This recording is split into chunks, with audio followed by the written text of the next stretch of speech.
I just wanna go.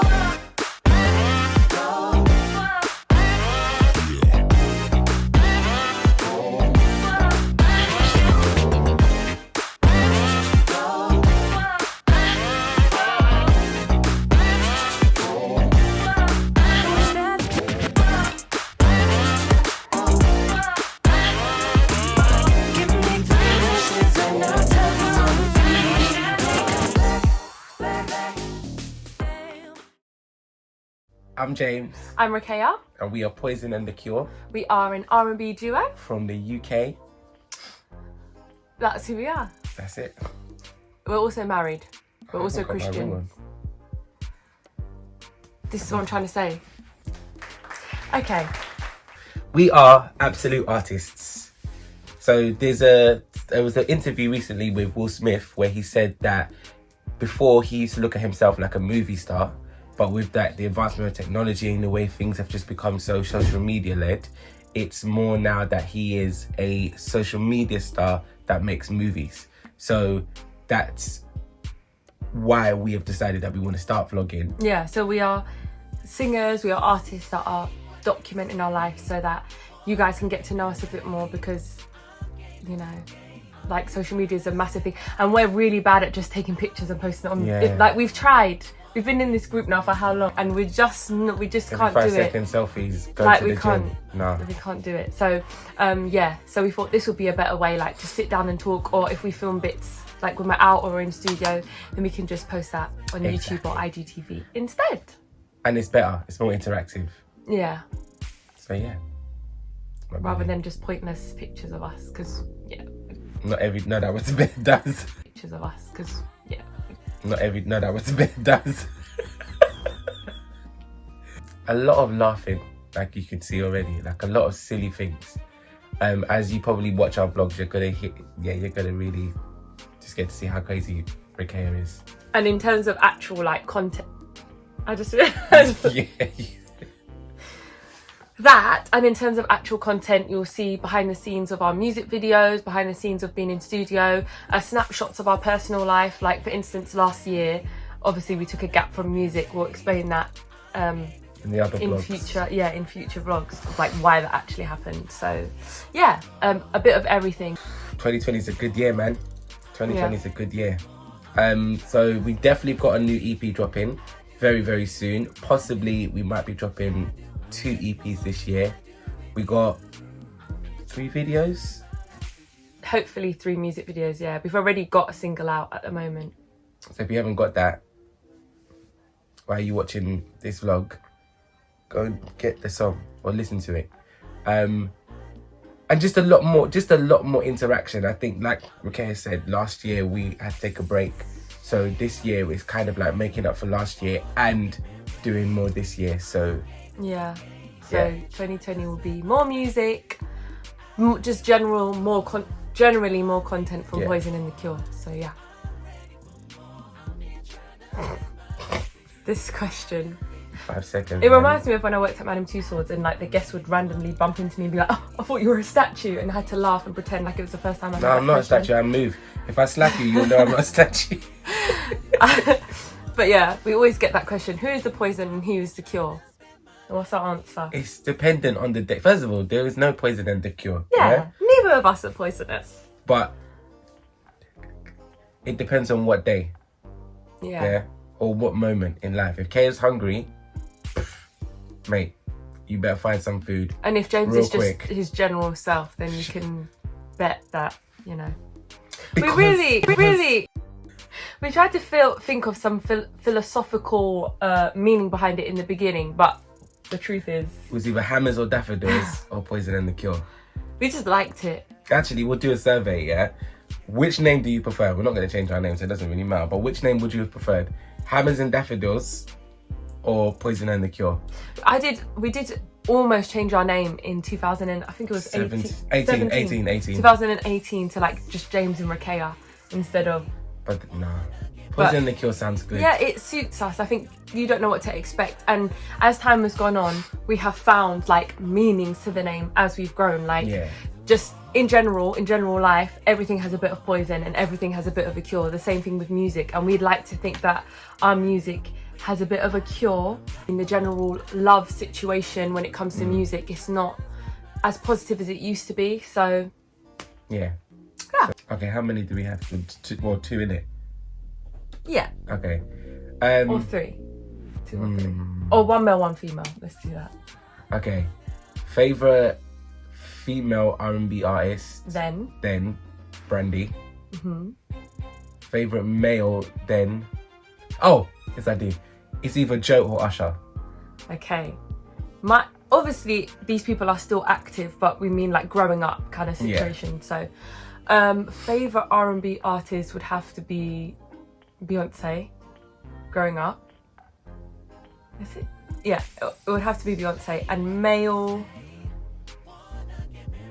probably Mario. I knew you were gonna say that. Probably Mario. But then there's a whole Whitney thing, but that was more but I like don't think who's it's your called- like. That's your like ultimate artist. Let's do favourite UK R&B artists. Now, male Okay, and you female. go first. So my female favourite R&B artist will be Meron. I think she's Yeah, absolutely she's lit. sick. Like, her music is very reminiscent. Like, it's got so much warmth. There's colour to it. Not everything sounds the same. Yeah. I love Meron. Every one of her singles have sounded And they're different. like singles. Like, you know how Yeah. people release singles, but it doesn't really sound... They're It's like it could be an very album. sick. Yeah. So Meron. And favourite male R&B artists, I think it would be Bradley. Yeah. I know he's not released like a ton of music yet, but like from the previews and stuff, Yeah. it's the kind of music I would want to listen to. Again, like there's a lot of variation, and I think that's something that I really miss from R&B, is the variation of sound. So I would co-sign that, but I would also like to add in the mix Ricardo Williams, because that's another very, very, very dope. It's a R&B different singer. style of R&B Yeah. to the previous two. Yeah. Like, and it's like the kind of R&B that it's grown folk R&B. Like, you can't just be any like body going to that concert. Like, you have to kind of go to that concert with somebody you know that later on that night you're gonna have a nice talk. Nice talk. Yeah. And what about female? Kyra. I don't even know how I didn't say Kyra myself. Kyra is also my then fave and my now fave. Yeah. She's giving me like Prince vibes. Her vocals are just like she's got it's that elite. superstar thing. Yeah. Kyra's Oh my gosh, an angel. Oh, do you know what, this is good. This is really good because like there's actually a lot of Yeah. UK R&B No, artists. that's our like they are like five Angel, bullets. Kyra, Yeah. Meron, Ricardo Williams, Bradley. Yeah. Yeah. I don't personally think there's any issue. I think it's you both have the same end goal, the house, the kids, all of those things, and to be very, very financially free. So for me, we don't really run into any roadblocks career-wise and marriage-wise.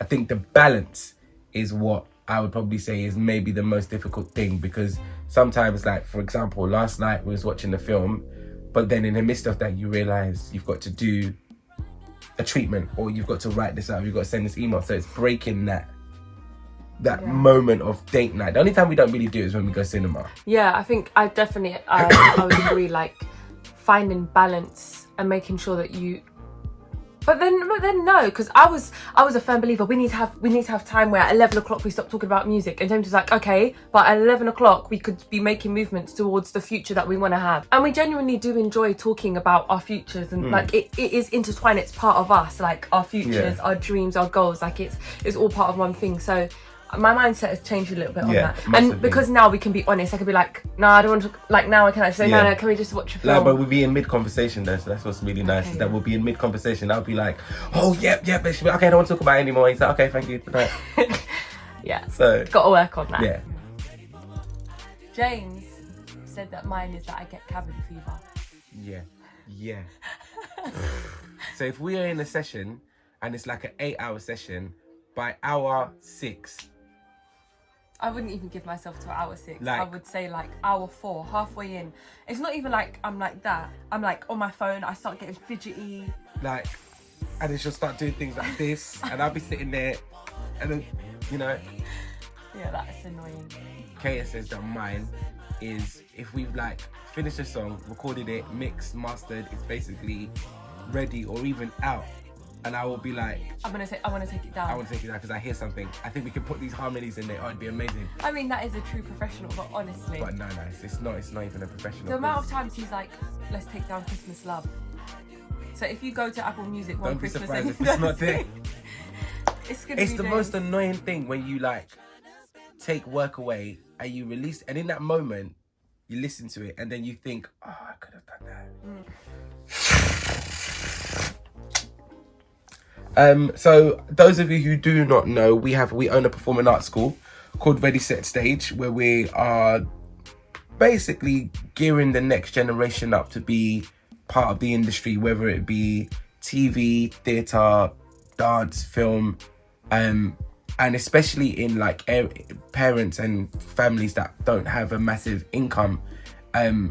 We found that a lot of kids, like, we'll get asked to do like a session in a school and they will be really developing, and then all of a sudden the government will pull the funding. So we wanted to kind of like bridge the gap between the two, so then they can kind of get industry level training at affordable prices. So that's one of the big things that we do outside of music. A lot of our family are entrepreneurs. Like, a lot of our family are working for themselves. So English has always been my forte. So I love reading, so I decided to write my own children's novel.